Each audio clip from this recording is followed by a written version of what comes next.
pasangan kita. Bicara sama pasangan kita. Ya, komunikasi.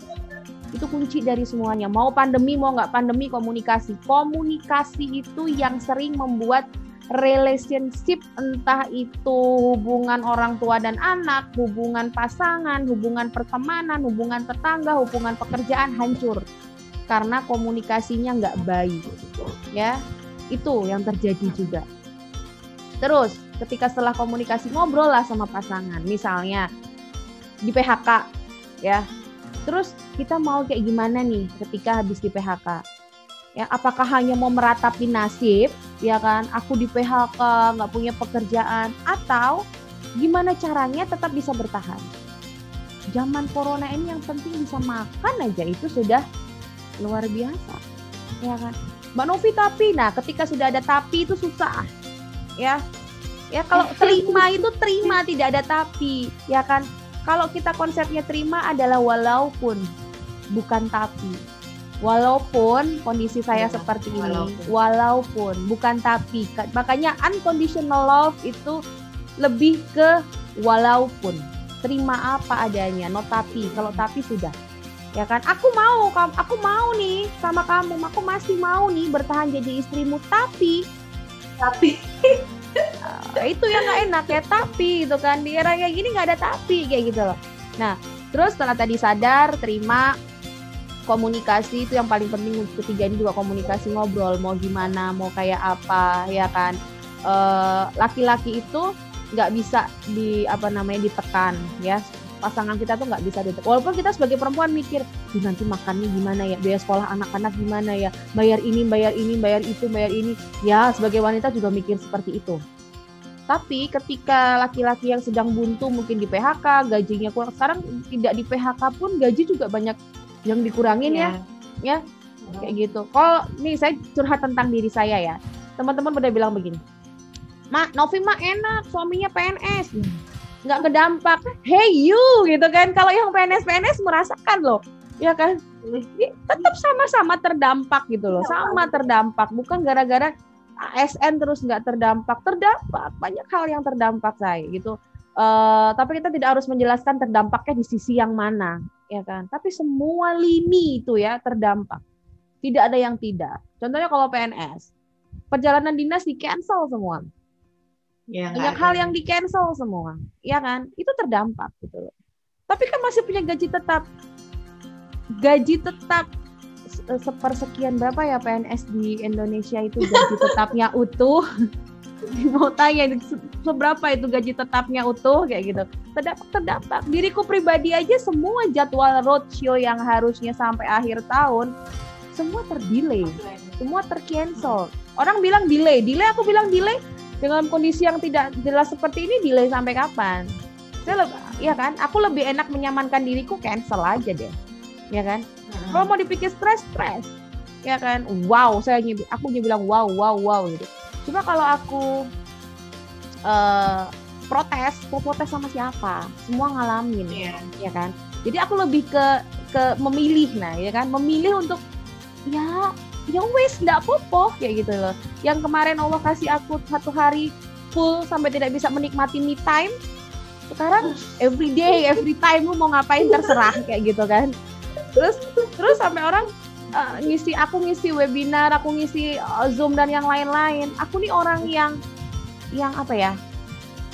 Yang bukan kinestetik sih. Aku tuh lebih suka ketemu gitu loh daripada terbatas yang namanya dunia digital begini. Sekarang kalau konseling tiba-tiba telepon nangis begitu. Kalau kita ketemu kan enak ya, kita dengerin dulu ya kan, kita tunggu sampai dia nangisnya selesai. Lah kalau kita di telepon dia nangis, ya udah cuma gelut speaker. Ditungguin dia nangisnya selesai. Baru aku ajak ngomong. Ya kan? Jadi semua itu terdampak, tidak ada yang terdampak. Kembali ke hubungan rumah tangga tadi. Ya tadi setelah komunikasi bicarakan terus mau ngapain. Ya kan? Setelah ini tuh mau ngapain? Ya kan? Dan dengarkan. Bikin plan gitu ya. Bikin plan. Kita nih mau ngapain habis ini? Terus kalau dengan kondisi seperti ini tuh mau kayak gimana, ya kan? Tidak ada lagi menuntut atau siapa lebih daripada siapa.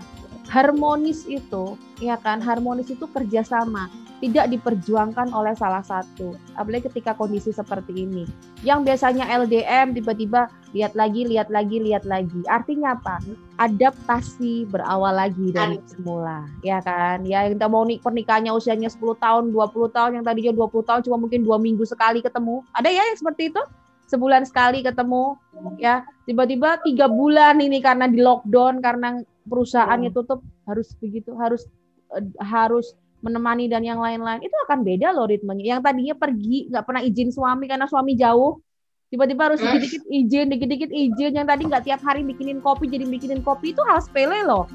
Ya, kalau mau dicari perceraian yang tiba-tiba masuk, itu berkas perceraian tiba-tiba masuk, itu kan sebenarnya hal-hal sepele yang diajukan kayak gitu kan. Ya kebanyakan sih ekonomi ya kan. Ya gimana ya, yang namanya menikah itu ujiannya tuh ada saja. Ya mungkin aku tidak diuji dari ekonomi, mungkin aku diuji dari hal yang lain ya, entah dari anak, entah dari pekerjaan dan yang lain. Jadi setiap orang tuh punya ujian beda-beda. Nah, tips harmonis di era COVID atau pandemi ini sih kalau buat aku dan pasanganku itu nggak ada hal yang aneh-aneh sih yang kami terapkan, ya kan. Karena aku sih tipikal yang suka ya kalau kemana-mana bareng sama pasangan. Ya, jadi sampai orang pada tanya, Nov, lu nggak keganggu ya? Bilang gitu kan. Itu ada yang pertanyaan seperti itu. Ada yang bertanya bilang, enak ya kemana-mana sama pasangannya, bilang gitu kan. Kalau aku lebih ke tidak terganggu. Karena apa? Kalau aku bersama pasangan, aku itu mengeliminir atau ngurangin pikirku, orang nyacah pikir, nek wong Jawa bilang, untuk menjelaskan aku pergi dengan siapa, aku di mana, sedang apa. Ya, kalau aku dengan pasanganku, dia bisa melihat aku bergaul dengan siapa, berteman dengan siapa, bahkan temanku bisa menjadi teman dia. Itu yang aku suka. Aku nggak perlu ngejelasin, ya. Apalagi ketika aku berteman dengan banyak lawan jenis, justru dia bisa berteman dengan teman-temanku. Itu enak. Itu kenapa aku sering ada dia, begitu juga dia dengan sering ngajak diriku. Nah, dengan era pandemi ini kan dia ngajar daring ya, daring, meeting juga daring, ya kan. Diriku juga ngisi-ngisi juga di Zoom, itu ke Google Meet dan yang lain-lain gitu kan. Jadi kami lebih sering di rumah. Jadi awal-awal pandemi itu, awal-awal ya 3 bulan, 4 bulan itu di rumah, ya kan. Kampus juga lockdown, ya kan. Di rumah. Dan itu justru kalau aku jadi nggak kaget dan aku suka dengan kondisi itu, gitu. Walaupun dia dulu sibuk, tiba-tiba sekarang dia lebih sering menemaniku, itu aku nggak kaget, gitu loh. Itu kalau aku. Adanya apa sih kuncinya? Tapi jangan dipikir aku tuh harmonis tuh bukan berarti ini ya tanpa perselisihan ya, tetap yang gitu. Emang kita robot ya, yang nggak punya rasa jengkel, yang nggak punya rasa enek kayak gitu, mangkal gitu tuh. Iya sama aja, aku juga begitu, ribut juga ribut gitu loh, sama kayak gitu. Nggak terus aku tuh lurus saja gitu, enggak gitu kan. Cuma kan apa ya saya itu bumbunya gitu loh. Itu bumbunya, ribut-ribut gitu loh. Kami ribut-ribut gitu kan. Orang bilang happy ya, seneng ya, beginilah, begitu ya. Iya, tapi aku kan nggak harus nunjukin, aku harus berselisih paham di mana, itu kan tidak aku harus nunjukin ke khalayak ramai. Cuma harmonis kami adalah saling memahami aja sih ya, apalagi di era yang seperti ini, yang tadinya mungkin kita bisa piknik sana piknik sini, sekarang nggak bisa, ya kan. Yang mungkin tadinya kita bisa A dan B, sekarang nggak bisa. Banyak hal yang harus direm. Perselisihan kami kemarin ketika COVID ini adalah, aku dengan pasanganku adalah masalah penyelesaian disertasi beliau gitu. Jadi beliau lagi ongoing disertasi gitu kan. Dengan online sah, ya kan. Terus kampus kemarin juga. Kenapa? Lebih susah online. Lebih susah. Kemarin kampus tempat beliau juga ada di lockdown karena ada pejabatnya yang kena positif dan yang lain-lain, ya kan. Tidak era pandemi saja menyelesaikan tugas akhir itu butuh semangat double gitu lah ya. Kuliah tuh menyenangkan tapi tugas akhir tuh luar biasa gitu kan. Nah, apalagi ditambah era pandemi. Nah, ini yang kadang kemarin ngebuat kita tuh sering berselisih paham gitu kan. Aku maunya cepat gitu loh. Ngapain lama-lama gitu kan. Tapi juga dianya juga aku tuh nggak bisa dicepet-cepet. Nah, hal-hal yang sepele begitu bisa jadi masalah kayak gitu loh. Tapi Ya memang itu adanya itu loh. Harmonis itu bukan berarti terus-terusan kayak gitu ya, senyum baik gitu, enggak gitu kan. Tapi no, FB-mu happy terus, media sosial itu banyak pencitraan ya, itu kan aku udah bilang begitu. Media sosial itu adalah tempat kita itu bicara yang baik-baik ya, tempat media sosial itu bukan tempat kita bicara yang jelek-jelek itu seperti itu. Yo, tips harmonisku adalah terima keadaan, sadar terima keadaan ya. Mana dulu, bentar, ada anakku kesana dulu sayang. Jadi sadar, terima keadaan, komunikasi ya itu. Jadi kalaupun harus berselisih, ya berselisih nggak apa-apa, tapi habis itu diselesaikan, tidak boleh lama-lama. Kuncinya tuh itu ya.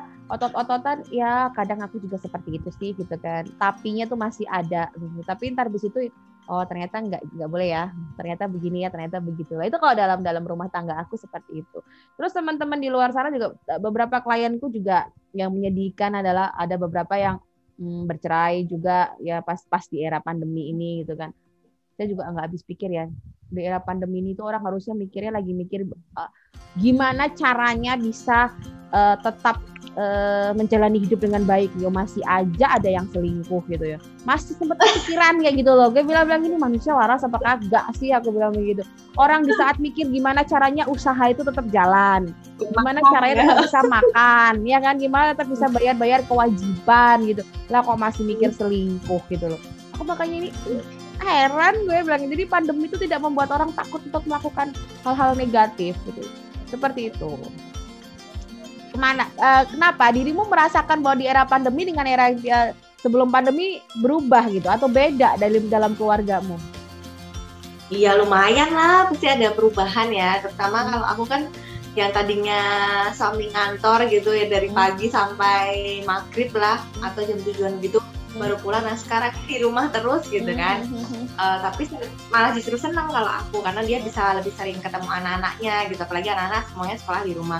Cuman kemarin awal-awal tuh yang susah adalah pembagian kayak siapa yang harus mendampingi anak belajar gitu. Belum kalau misalnya ternyata tugasnya numpuk kayak gitu, sementara aku pasti ada bayi kan tetap harus nyusuin bayi, harus nyuapin, mandiin bayi, nah kayak gitu sih. Jadi kemarin tuh ya akhirnya aku bilang sama suamiku bahwa ya nggak bisa semuanya dikerjain oleh dua tanganku gitu kan, harus ada prioritasnya gitu kan. Nah sedangkan sekarang prioritasku ya pasti tetap bayi kan. Kalau bayi nggak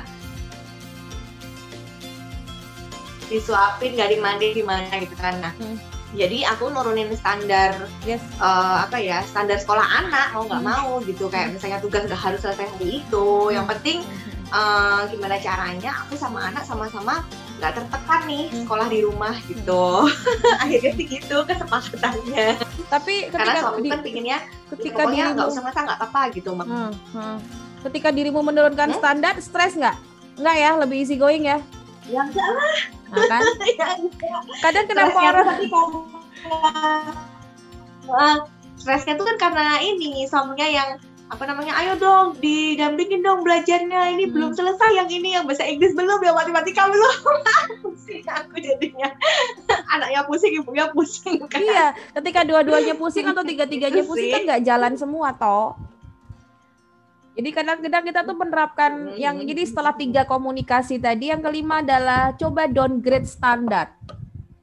Ya, downgrade standar kita. Jadi kita tidak harus menjadi yang sempurna, tidak harus menjadi perfeksionis, tidak harus serba bisa. Itu yang terjadi padaku dengan 3 anakku di sekolah. Di saat ibu-ibu lain bilang stres, itu orang pada tanya sama aku, "Nov, kok lu biasa aja sih, Nov, pergi pagi pulang malam, sekolah anakmu kayak gimana?" Aku lebih ke tahap begini. Aku lebih ke tahap bahwa anak itu di rumah aja udah bosen. Ya, apalagi ditambah tugas-tugas yang luar biasa, nggak karuan seperti itu. Apalagi pelajaran anak-anak SD sekarang itu luar biasa. Kalau aku mau bilang kejam lagi, dah luar binasa itu bener pelajaran anak-anak sekarang. Emaknya harus belajar lagi, ya kan? Dan aku pada di fase yang begini nih. Awalnya itu aku tertib begini, lama-lama aku punya janjian, aku harus begini, aku harus begitu. Sekarang aku udah begini, mau kerjain, ya kan? Enggak dirapel, ya, enggak dirapel. Sampai akhirnya aku bilang ke guru, bilang ke wali kelasnya, bilang ke kepala sekolahnya, nggak apa-apa ya kalau Satya itu dirapel-rapel, tau nggak apa jawaban kepala sekolahnya? Sak bahagiamu Bu Novi gitu. Alhamdulillah. Aku bilang oh yes, aku bilang begitu. Jadi aku ngerapel aja. Jadi ini ya kerjain. Kecuali tugas misalnya ujian, UTS, ulangan gitu tepat waktu 24 jam. Tapi tugas-tugas harian gitu ya kadang lali gitu karena dibilangin Bu Novi belum ngerjain A, B, C, D, oh iya akhirnya rapel.